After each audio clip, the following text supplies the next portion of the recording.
Cukup di luar persidangan, Pak Jokowi menunjukkan ijazahnya, kita lihat sama-sama, bahkan tidak kepada Pak Roy, karena yang penting itu sebenarnya Pak Roy ini mewakili pertanyaan publik. Ini presiden ijazahnya asli apa enggak sih?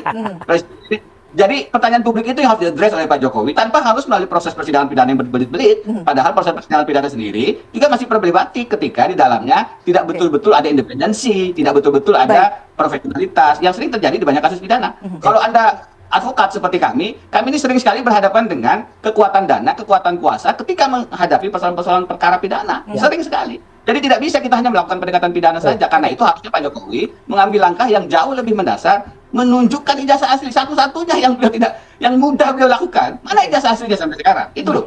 Oke, baik. Jadi persidangan akan kelihatan nanti. Itu aja poinnya Mas Denny. Kenapa harus di persidangan, Mas? Kenapa harus di persidangan pertanyaannya? Kenapa persidangan pertanyaannya? Loh, Kenapa tidak dari awal?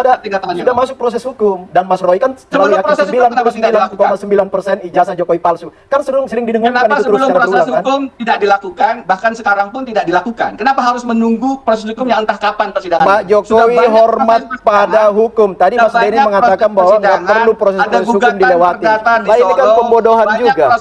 Dalam kasus seperti ini, ketika dua oknum sudah tidak bisa jalan tengah, maka proses hukum akan menjadi jalan tengah. Kan itu poinnya.